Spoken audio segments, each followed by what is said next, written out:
오늘 우리가 읽은 비유는 서로 쌍을 이루고 있고 동일한 주제를 가지고 있는 매우 유명한 비유입니다. 마태복음에만 나와 있는 비유입니다. 지난주에도 말씀드렸듯이 천국이라는 단어는 마태복음에만 사용이 되고 있는데요, 하늘나라를 가리키죠. 천국이라는 어떤 나라인가? 한마디로 말하면 하늘에 속한 나라입니다. 하나님께 속한 나라죠. 이 하늘나라를 예수님이 이 땅에 가지고 오셨습니다. 예수님으로 말미암아 시작된 나라가 하늘나라죠. 이 나라는 하나님의 통치를 받는 나라입니다.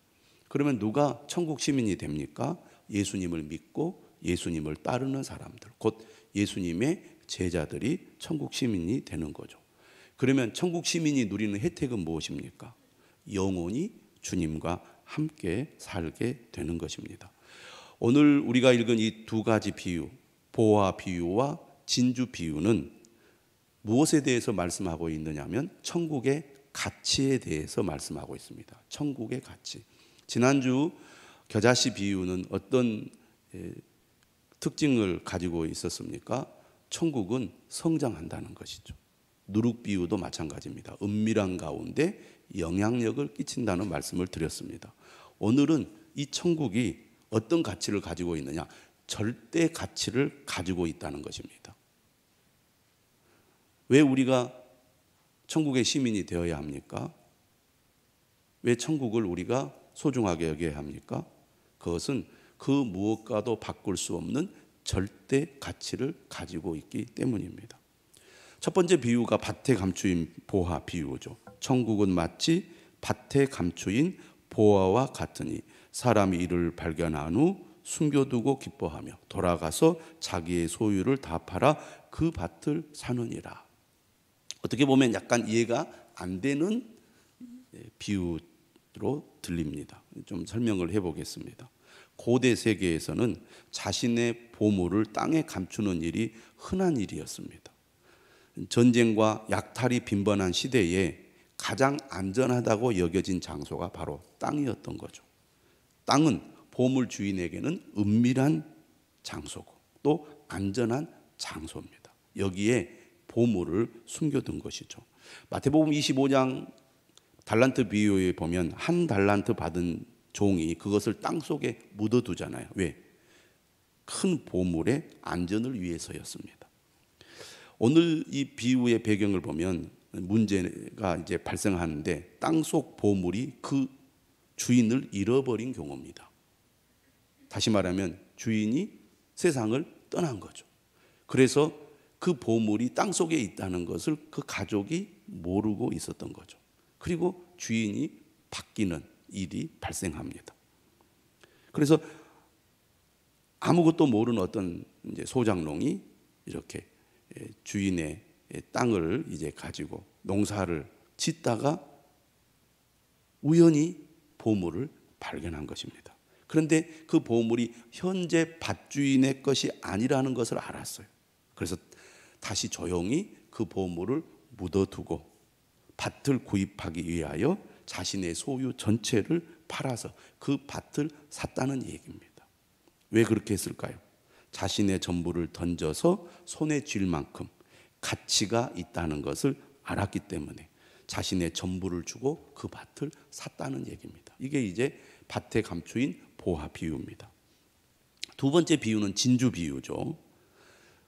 진주는 고대 사회에서 매우 값진 물건이었습니다. 고대 기록에 의하면 지어낸 얘기가 아니라 실제 기록에 나온 얘기입니다.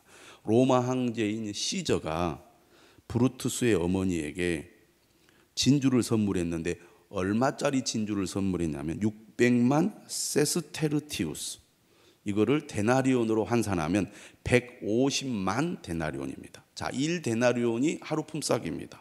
1년치 품삯은 약 300데나리온에 해당한다고 하겠죠. 그러면 150만 데나리온은 얼마 동안 일을 해야 가질 수 있는 금액입니까? 2만 년. 2만 년, 2000년도 아니고 2만 년을 일해야 가질 수 있는 돈입니다. 클레오파트라 잘 아시죠? 클레오파트라는 얼마나 비싼 진주를 소유했냐면 2,500만 데나리온입니다. 아까는 얼마라 그랬어요? 150만이라고 했잖아요. 그러니까 그렇게 진주가 비쌌다고 합니다. 비싼 진주가 있었다고 합니다. 그러니까 오늘 본문에 보면 진주 장사가 좋은 진주를 늘 구하러 다녀요. 왜? 좋은 진주를 발견하면 비싼 값에 팔 수 있으니까. 그러다가 극히 값진 진주 하나를 발견해요. 하나. 여러 개도 아니에요. 앞에 밭에 감추인 보화는 밭도 사고 보화도 얻었잖아요. 그 보화가 여러 보화가 그 보화 항아리 속에 들어있지 않았겠습니까? 근데 이 진주 장사는 진주 하나를 자기의 소유를 다 팔아 샀어요.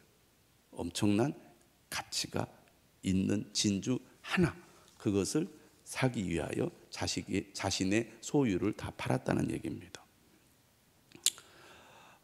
왜 그렇게 했을까요? 이 보화의 가치가 자신의 모든 소유를 주고 사도 아깝지 않을 만큼 그보다 더 큰 가치가 있다는 것을 알았기 때문이죠. 예수님은 이 보화 비유와 진주 비유를 통해서 천국의 가치에 대해서 말씀하고 있습니다. 이 세상의 그 어떤 것과도 비교할 수 없는 절대 가치를 가지고 있다는 거죠. 여러분은 우리가 믿는 믿음의 삶이, 예수 그리스도께서 우리에게 주신 영원한 생명이, 그리고 천국 시민이 된 것이 이 세상 그 무엇과도 바꿀 수 없는 절대적인 가치가 있다고 믿습니까? 아마 고개가 갸우뚱하신 분들이 많을 거예요. 근데 한번 우리가 생각을 해보죠. 왜 절대 가치가 있다고 말합니까? 이 세상에서 우리가 소유하고 누리고 있는 그 모든 것은 다 영원하지 않기 때문입니다. 일시적이라는 거죠. 그렇지 않습니까? 그런데 예수 그리스도께서 우리에게 주시는 이 천국의 가치는 영원한 것입니다. 예수님께서 마태복음 16장 26절에서 이렇게 말씀하셨어요. 사람이 만일 온 천하를 얻고도 제 목숨을 잃으면 무엇이 유익하리요? 사람이 무엇을 주고 제 목숨과 바꾸겠느냐? 이렇게 말씀하셨어요. 맞지 않습니까? 온 천하를 얻고도 자기 목숨을 잃으면 무엇이 유익하냐 그 말이에요. 여기서 말하는 목숨은 사실은 영원한 생명을 가리키는 겁니다.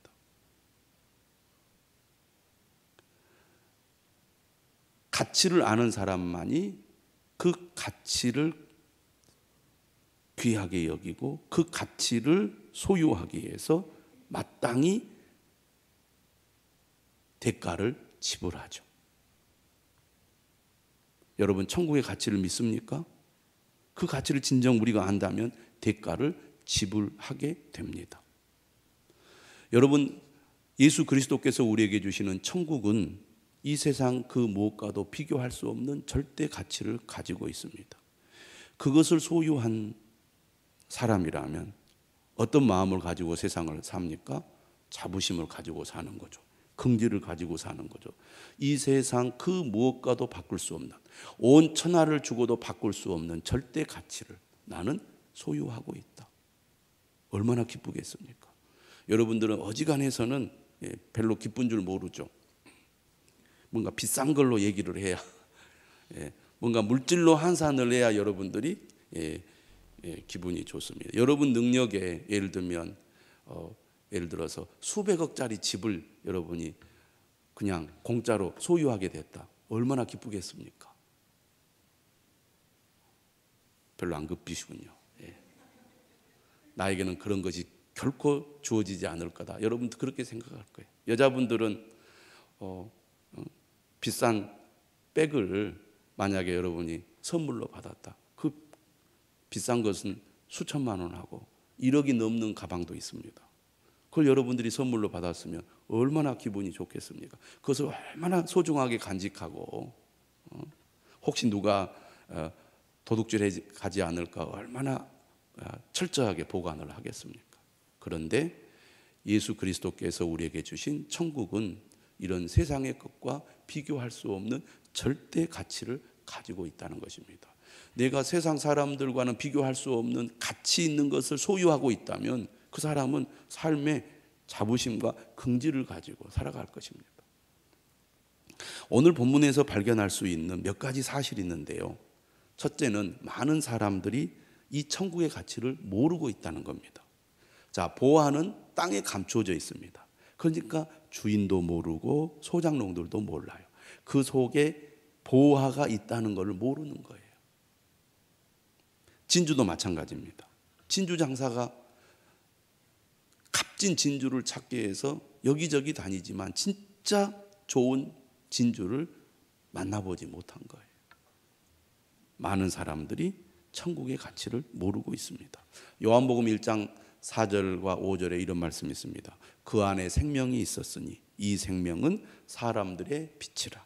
빛이 어둠에 빛이 돼 어둠이 깨닫지 못하더라. 빛이 어둠에 빛이 돼 어둠이 깨닫지 못하더라. 예수님께서 이 땅에 오셨지만 예수님 주변에 많은 사람들이 예수님이 빛이고 생명임을 알아보지 못했습니다. 오늘날에도 마찬가지죠.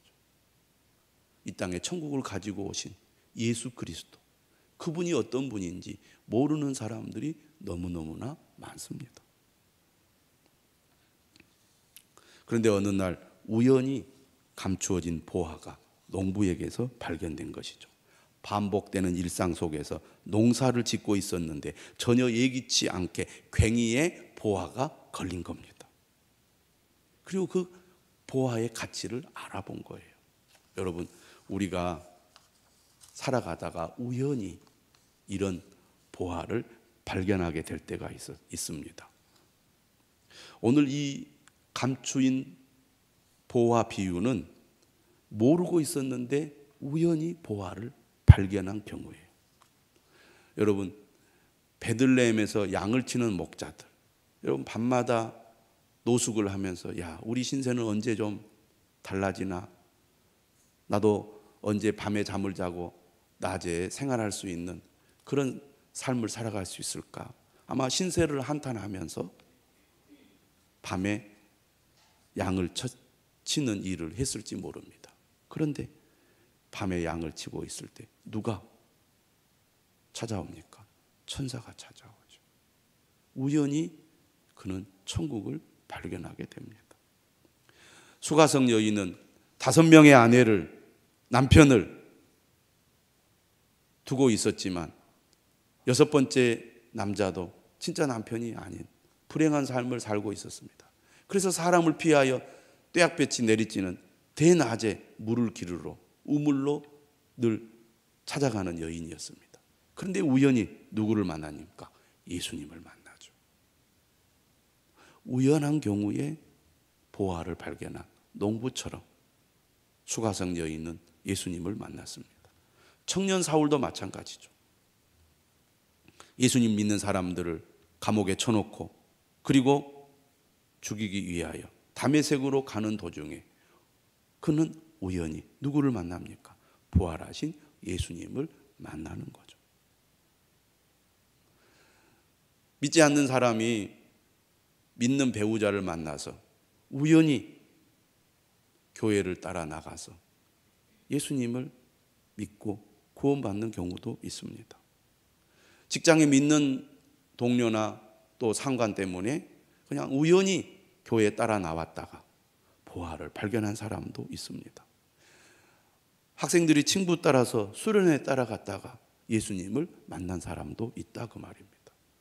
이처럼 많은 사람들이 밭에 감추인 보화를 발견하지 못하고 살아가다가 우연하게 보화를 발견한 농부처럼 우리가 우연한 가운데 주님을 만나게 될 때가 있다 그 말입니다.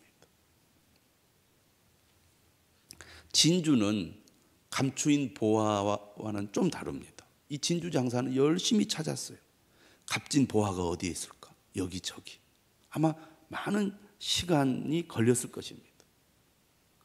어떤 사람들은 진리가 무엇인지, 어디에 진정한 행복이 있는지 여기에도 기웃거려보고 저기에도 기웃거려보고 이것도 해보고 저것도 해보는데도 진정한 진리, 진정한 행복을 찾지 못하다가 어느 순간 진리를 발견하고 진정한 삶의 행복을 발견한 사람들이 있다고 말입니다. 이런 사람들은 구도자지요.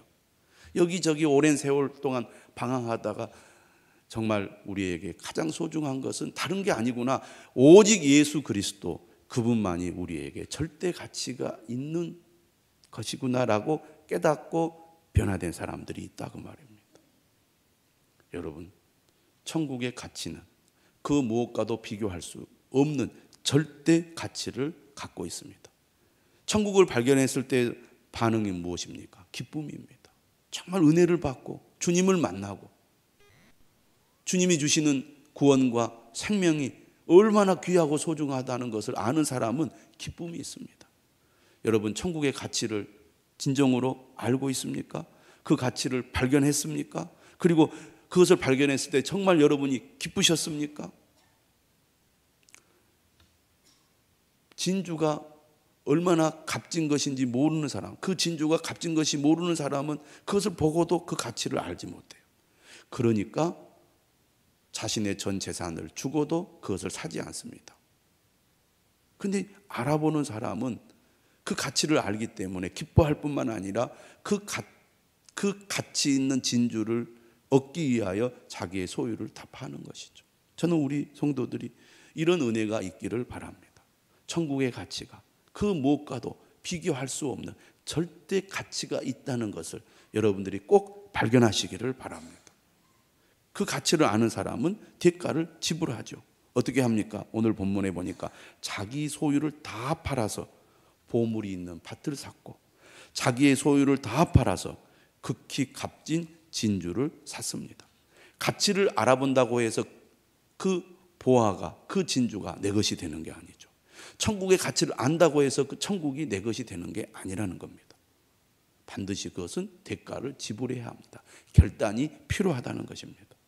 여러분, 부자 청년 이야기가 마태복음, 마가복음, 누가복음에 다 나옵니다. 이 부자 청년은 열심히 진리를 찾았습니다. 그래서 예수님을 찾아온 거예요. 선생님, 어떻게 하면 영생을 얻을 수 있겠습니까? 이때 예수님께서 계명을 지켜라 라고 말하자 그가 계명을 어떤 계명이나 물어봤고 예수님은 그 계명이 무엇인지 알려주셨고 그 계명을 잘 지켰다고 예수님께 말했습니다. 대개 무엇이 부족합니까? 그렇다면. 그러니까 그는 구도자였던 거죠. 그러자 예수님 뭐라고 말했습니까? 너에게 한 가지 부족한 것이 있다. 너의 재산을 다 팔아 가난한 자들에게 주고 그리고 나를 따르라, 이렇게 말씀하십니다. 이때 부자 청년은 어떻게 합니까? 근심하며 예수님을 떠났다 그랬어요. 그래서 예수님 하신 말씀이 뭐예요? 부자가 천국에 들어가기가 낙타가 바늘기로 들어가는 것보다 더 어렵다고 말씀하셨습니다. 최고의 가치를 발견했다면 대가를 지불해야 되는데 부자 청년은 근심하며 떠났어요. 대가 지불을 하지 않았다는 겁니다. 그것은 곧 그것이 그만큼의 가치가 있다고 인정하지 않았다는 거죠. 반면에 누가복음에 등장하는 삭개오는 어땠습니까? 그는 우연히 예수님 만났어요. 그는 뽕나무 위에 올라가서 예수님이 왔다는 소식을 듣고 예수님이 지나가는 모습 한번 보자고 뽕나무 위로 올라간 키 작은 세리장이었습니다. 그런데 예수님이 뽕나무 아래에서 멈추시잖아요. 그리고 고개를 들고 삭개오를 향하여 이름을 부릅니다. 삭개오야, 내려와라. 내가 오늘 너희 집에 머물러야 되겠다. 너희 집에 자겠다는 거예요. 그는 예수님을 만났고 예수님의 말씀을 듣고 그가 결단합니다. 예수님이 시킨 게 아니에요. 주님, 내가 내 재산의 절반을 가난한 자들에게 주겠습니다. 그리고 남에게 토색한 것이 있다면 4배나 갚겠습니다. 구원이 이 집에 임했다고 예수님 말씀하셨어요. 그는 천국의 가치를 안 겁니다. 그리고 자발적으로 그는 그것을 산 거죠. 자신의 소유를 팔아서 산 것입니다. 사도 바울도 우연히 예수님을 만났습니다.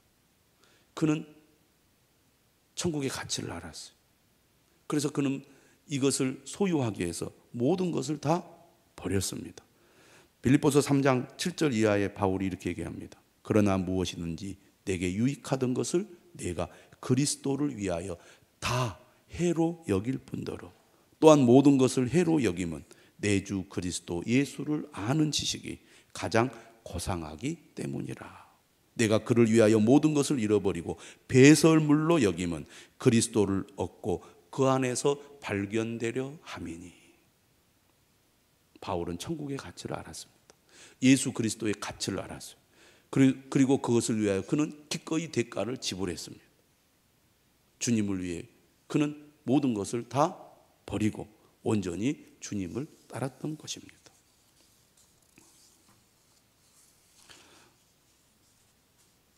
천국의 가치를 아는 사람은 천국을 위하여 자신을 헌신합니다. 양용익 교수라는 분이 쓴 마태복음 책에 여기에 대해서 이렇게 기록을 했어요. 한번 제가 읽어드리겠습니다. 자기가 가진 모든 것을 판다는 것은 무엇을 의미하는가? 하나님 나라란 하나님께서 왕이 되셔서 그분의 통치권을 행사하심을 의미합니다. 내가 하나님 나라를 소유한다는 것은 내가 하나님을 나의 왕으로 모시고 나의 모든 삶의 영역에서 그분의 통치를 받는 것을 의미합니다. 그런데 하나님께서 나에 대한 그분의 통치권을 행사하시기 위해서 반드시 선행되어야 할 조치가 바로 내 모든 소유권을 하나님께 이전하는 것입니다. 왜냐하면 하나님께서 내 모든 소유에 대한 소유권을 가지고 계셔야 내 모든 소유를 하나님의 뜻대로 사용할 수 있기 때문입니다. 그렇다면 우리가 팔아야 할 모든 것에는 구체적으로 무엇이 포함되는가? 하나님께서 통치권을 행사하셔야 하는 모든 것들이 포함됩니다. 집, 땅, 차량, 저축, 기중품 등과 같은 물질적인 재산은 물론이고 가족, 친척, 친구 등과 같은 인간관계, 그리고 직장, 재능, 취미, 지식, 사고, 감정, 시간, 건강 등 우리의 삶을 영위하는 데 연관되는 모든 것들이 포함된다고 볼 수 있습니다. 그러나 이러한 모든 목록들보다 가장 중요한 것은 아마도 자신의 생명일 것입니다. 따라서 예수님께서 또 누구든지 그분의 제자가 되어 영생을 얻으려면 자기를 부인하고 자기 십자가를 짐으로써 자신의 생명을 버려야 한다고 선언하십니다. 이처럼 우리의 모든 소유를 판다는 개념은 자기 부정 곧 자기 죽음과 직결됩니다. 여러분, 예수님께서 마태복음 16장 24절 25절 이렇게 말씀하셨어요. 누구든지 나를 따라오려거든 자기를 부인하고 자기 십자가를 지고 나를 따를 것이니라. 누구든지 제 목숨을 구원하고자 하면 잃을 것이요 누구든지 나를 위하여 제 목숨을 잃으면 찾으리라. 이 말씀이 여러분 마음에 안 와닿으신 분도 있을 것입니다. 그런데 여러분, 사람들 가운데는요 정말 내 삶에 이것보다 가치 있는 것이 없다, 그것을 발견한 사람은 그것에 자신의 삶을 올인합니다. 기쁨으로. 어떤 사람은요 여행의 삶의 가치를 두는 사람이 있어요. 재산을 다 팔아가지고 차를 사서 차를 타고 세계 여행을 하는 사람이 있습니다.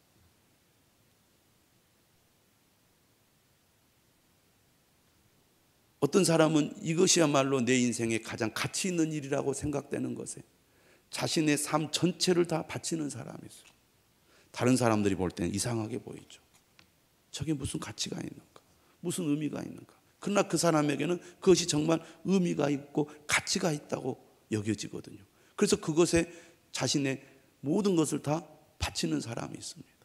예수 그리스도를 믿는 사람은 천국에 자신의 가치를 두는 사람입니다. 이것이야말로 절대 가치가 있다고 믿는 사람, 그게 예수님의 제자죠. 그래서 예수님을 믿는 사람, 예수님을 따르는 사람은 자기를 부인하고 자기 십자가를 지고 주님을 따르는 거죠. 여러분, 그 은혜가 저와 여러분들에게 있기를 바랍니다. 가치를 발견하면 헌신하게 됩니다. 그 헌신이 어쩔 수 없는 헌신이 아니에요. 하기 싫은데 마지못해 하는 헌신이 아니라 오늘 비유를 보면 기쁨으로 그 일을 하는 헌신입니다. 저는 여러분들이 이처럼 천국을 누리기를 바랍니다. 천국을 사는 사람이 되기를 바랍니다. 누린다는 것은 예배와 기도와 말씀을 통한 교제를 즐거워하는 것입니다. 나는 그 무엇보다도 하나님을 예배하고 하나님께 기도하고 하나님의 말씀을 통하여 주님과 교제하는 삶이 내게 가장 삶의 우선순위가 되고 가치 있다고 믿습니다. 이게 천국을 누리는 사람이죠. 천국을 사는 사람은 어떤 사람입니까? 주님을 위해서 봉사하는 사람입니다. 아이들을 가르치는 교사의 일, 귀찮고 또 하기 싫을 수 있습니다. 그러나 천국의 가치를 아는 사람은 한 생명이 천하보다 귀하다는 것을 알기 때문에 그 아이들을 정말 믿음으로 세우는 일에 헌신하죠. 복음을 전하고 믿음이 약한 사람들을 격려하고 위로하고 세우는 일에 기쁨으로 참여하는 사람입니다. 아버지의 뜻이 이 땅에 이루어지기를 위하여 수고하고 봉사하는 수많은 사람들, 천국의 가치를 아는 사람입니다. 그런 사람이 천국을 사는 사람이죠. 어떻게? 기쁨으로. 저는 여러분들이 이 믿음을 가지고 살아갈 수 있기를 바랍니다. 천국은 그 무엇과도 비교할 수 없는 가치를 가지고 있습니다. 그렇기 때문에 우리는 그 확신이 있어서 기쁨이 있는 거죠. 오늘 세상 사람들은 누가 더 많은 것을 소유하고 있는가? 누가 더 많은 능력을 가지고 있는가? 누가 더 많이 성공했는가에 가치를 둡니다. 그래서 늘 비교하면서 늘 좌절감을 느낍니다. 열심히 무엇인가 하지만 만족하지 못하고 늘 공허할 뿐만 아니라 삶의 무의미함을 느낍니다. 그러나 천국의 가치를 발견한 사람은요, 주님 안에서 진짜 기쁨으로 살아갑니다. 우리 모두 그러한 사람이 되어야 하지 않겠습니까? 천국의 가치를 알고 그 가치를 위해 기꺼이 대가를 지불하는 저와 여러분들이 되시기를 주님의 이름으로 축원합니다.